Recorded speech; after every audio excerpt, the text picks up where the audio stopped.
फजर की नमाज के बाद मैं एक दिन गुजर रहा था, एक घर के सामने काफी लोग खड़े थे। मैंने पूछा क्या हुआ, तो कहने लगे कि फौतगी हो गई है। तो मैंने कहा कि उनका कोई बेटा नजर नहीं आ रहा। कहा तीनों बेटे तबलीग पे गए हुए हैं। मैंने कहा अच्छा, माँ की फिर अचानक तबीयत खराब हुई होगी, कोई हार्ट का मसला बन गया। कहा नहीं, माँ फालिज में मुब्तला थी। मैंने कहा फिर तो बहुत ज्यादती है कि माँ फालिज में मुब्तला और तीनों बेटे तबलीग पे गए। माँ को जरूरत है, बेटा जाके पीर के दरबार पे बैठा है, गौसे आजम भी हैं तो फैज नहीं मिलेगा। पहला मुर्शिद माँ है। मैं बार्सिलोना के एयरपोर्ट पे था, तो वहां कोई अपना हम जुबान मिल जाए बैरूनी दुनिया में तो बड़ा अच्छा लगता है। तो मुझे लगा कि साथ वाले बेंच पे कोई माँ बोली बोल रहा है, तो वो इंडियन पंजाब के लोग थे। कहा कि ये हमारा दोस्त है, इसको हम अलविदा करने आए। तो मैंने पूछा कितने अरसे बाद जा रहे हो, तो वो कहने लगा 27 साल 3 माह बाद।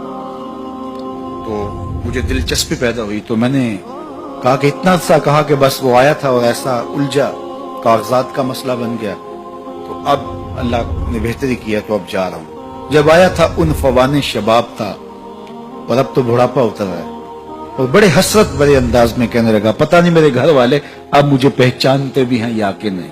27 साल 3 माह बाद जा रहा हूँ, पता नहीं मेरे घर वाले अब मुझे पहचानते भी हैं या नहीं। मैंने कहा और कोई पहचाने या ना पहचाने, माँ कदमों की आहट से पहचान लेगी। ये मेरे पुत्र के पैरों की आवाज लगती है। तो वालिदैन की खिदमत करेंगे तो सरखुरू होंगे, माँ बाप की बेअदबी करेंगे तो कभी भी आप सरखुरू नहीं होंगे। तो वालिदैन की रिजा को अल्लाह की रिजा समझो। रिजाउल्लाह फी रिजाउल वालिद व सखतुल्लाह फी सखतिल वालिद। वालिदैन की रिजा में अल्लाह की रिजा छुपी है और वालिदैन की नाराजगी में अल्लाह की नाराजगी छुपी है।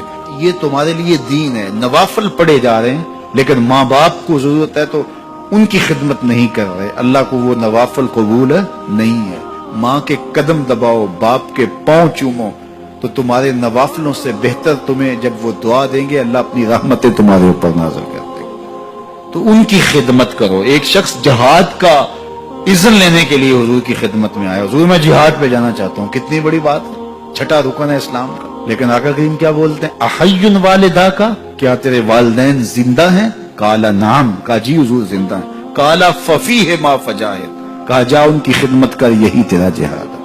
तो खुश नसीब वो हैं जो अपने माँ बाप की इज्जत करते हैं, उनके सामने अपने बाजू सुकेड़ के रखते हैं, उनके मामलात में, तर्ज जिंदगी में, उनके अंदाजे मुआशरत में खुश रहते हैं और उन्हें राहत, आसानी और उनके लिए मोहब्बतें बिछाते हैं। तो अल्लाह ताला उनके लिए आसानियां पैदा करता है, रहमतें पैदा करता है। और अगर वालिदैन फौत हो गए हैं, इंतकाल कर गए हैं, तो आप कहें कि ये बातें हमने पहले सुनी होती तो बड़ा फायदा होता। अब तो वालिदैन इस दुनिया से जा चुके हैं, तो अब हम उनकी खिदमत कैसे कर सकते हैं? उनके लिए दुआ करें, उनकी रूह भी आपसे राजी हो जाए।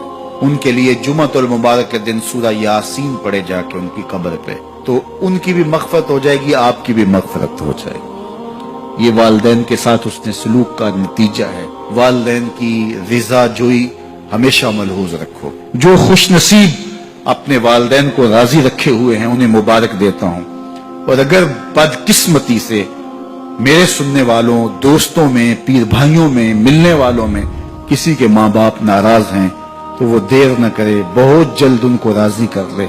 उनकी रिजा तुम्हें दुनिया आखिरत की सरखुरियां और कामयाबियां नसीब करेगी। वो शख्स अपने वालिदैन के लिए रोजाना मग़फ़िरत की दुआ करे। वालिदैन जिंदा हों तब भी, फौत हो गए हों तब भी, इसमें कभी भी नागा न करे। सारी जिंदगी उसके रिस्क में बेबरकती नहीं आ सकती।